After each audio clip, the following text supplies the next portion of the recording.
Prostitution का अड्डा सिर्फ इसलिए चलता है क्योंकि उस प्रोस्टिट्यूशन के अड्डे में जाने वाले लोग हैं। जब वो लोग खत्म हो जाएंगे, जब वो कस्टमर्स खत्म हो जाएंगे, तो ऐसी बेहयाई भी खत्म हो जाएगी। इसी तरह वो ऐसे मेडिकल कॉलेजेस, ऐसे इदारे तब तक चलते रहेंगे जब तक आप जैसे लोग अपने बच्चों का वहां एडमिशन करवाएंगे।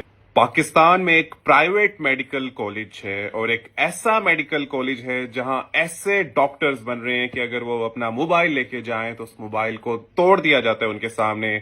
अगर कपड़े उन्होंने उस मेडिकल कॉलेज के मुताबिक ना पहने हो तो उन्हें काट देते हैं सबके सामने।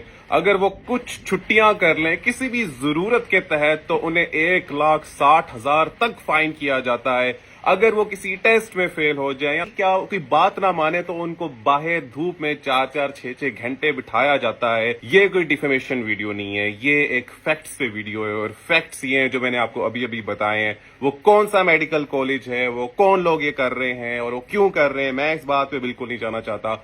मैं जानना चाहता हूं कि इन सब का जिम्मेदार कौन है, क्योंकि अभी अभी उस मेडिकल कॉलेज की एक स्टूडेंट को कार्डियक अरेस्ट हुआ है। कार्डियक अरेस्ट क्यों हुआ है? कोई जेनेटिकली मसला था, कुछ और मसले चल रहे थे, कोई डिप्रेशन था, कुछ स्ट्रेस था, क्या था?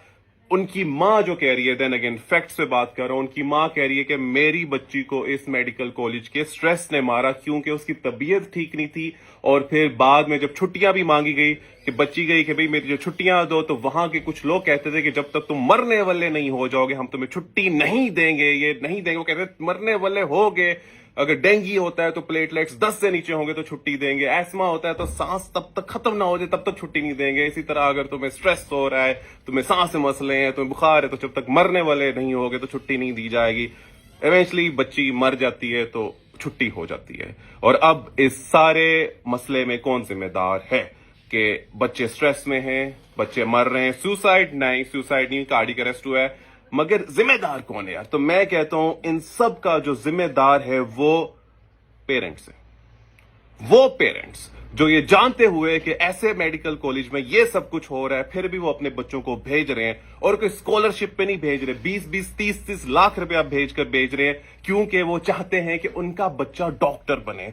मैं आपसे ये पूछता हूं, ऐसे माहौल से जो डॉक्टर निकलेगा वो कैसा निकलेगा? क्या वो कभी अपने जूनियर्स पे तरस खाएगा? वो जूनियर्स को कुत्तों की तरह उनके साथ बिहेव करेगा और अपने सीनियर्स के आगे कुत्ता बन के रहेगा, क्योंकि यही सिखाया जा रहा है। मगर ऐसे मेडिकल कॉलेज में अगर कोई बच्चा अच्छा निकल भी आता है तो उसमें सिर्फ उस बच्चे की अच्छाई है कि वो अच्छा निकला है, वरना ऐसे डॉक्टर्स नहीं होते। ये जानते हुए कि यार क्या हो रहा है यहाँ पे, ये कोई नई बात नहीं है कि उस मेडिकल कॉलेज में ऐसा सालों साल से होते आ रहा है। तो जब तक वो पेरेंट्स मौजूद हैं तब तक वो मेडिकल कॉलेज रहेगा। और इसमें जो स्ट्रेस आता है, इसमें जो मसले आते हैं, वो पेरेंट्स की ही गलती है। बच्चा अपनी जेब से 20-20 लाख रुपया नहीं भर रहा, पेरेंट्स भर रहे हैं। और अगर मुझे आके कोई ये देता है आर्गूमेंट कि यार हमने भी तो एडमिशन लेना है, हम क्या करें, हमें मिल नहीं रहा, तो मेहनत कर लो भाई, गवर्नमेंट में चले जाओ। अल्लामा इकबाल मेडिकल कॉलेज से पढ़ो, अल्लाह का शुक्र है, बेहतरीन उसातिज़ा, बेहतरीन फैकल्टी, बेहतरीन लोग, बेहतरीन कोलीग्स। आप भी पढ़ लो यार, बाकी खत्म हो गया, नहीं हुआ, नहीं मिल रहा, मेरिट में नहीं मिल रहा, तो पैसे क्यों देने भाई? अगर देने ही है तो खुद सर्च करके ऐसी जगह दो ना, प्राइवेट भी और इतने अच्छे अच्छे इदारे, उधर चले जाओ, या जहां जा रहे हो वहां पता कर लो यार कि वहां होता क्या है, वहां के कहते नॉर्म्स क्या है। उन्होंने छुपाए तो नहीं है ना, वो खुले आम बता रहे हैं। वो तो कह रहे हैं भाई हम तोड़ेंगे मोबाइल, वीडियो सारी सर्कुलेट हो रही है, वो तो कहेंगे हम बिठाएंगे जमीन पे, वो तो कहेंगे भाई हम नहीं देंगे छुट्टियां, हम तो फाइन करेंगे। फिर भी आप अपने बच्चों को उधर भेजते हो और बच्चे भी फिर कहते हैं हाँ हमने डॉक्टर बनना है। ऐसे कैसे डॉक्टर बनोगे? मैं आपकी काबिलियत पे क्वेश्चन नहीं उठा रहा, मैं आपके एथिक्स पे क्वेश्चन उठा रहा हूं। मैं बाहर के मुल्क में काम कर रहा हूं, यूके में, वहां एक कंसल्टेंट है, वो यूरिन टेस्ट समझते हो ना, यूरिन डिप के पेशाब के अंदर वो डिप करके खुद टेस्ट कर रहा है। वो जूनियर को नहीं कह रहा तुम करो। वो जब पेशेंट आता है और मैं खड़ा होता हूं तो वो चादर अगर उसके हाथ में होती है तो बेड शीट कंसल्टेंट बिछाता है। क्या आप ऐसे मेडिकल कॉलेज में जहां जूनियर्स को कुत्तों की तरह उनसे रवैया रखा जाता है, क्या आप जो बड़े हो गए आप ऐसे करोगे? तो ऐसे माहौल से पढ़कर आप कैसे डॉक्टर बनोगे, इस पर तो मैं कोई सवाल या निशान नहीं उठा रहा, मगर आप कैसे इंसान बनोगे इस पर मेरे बहुत ही डाउट्स हैं।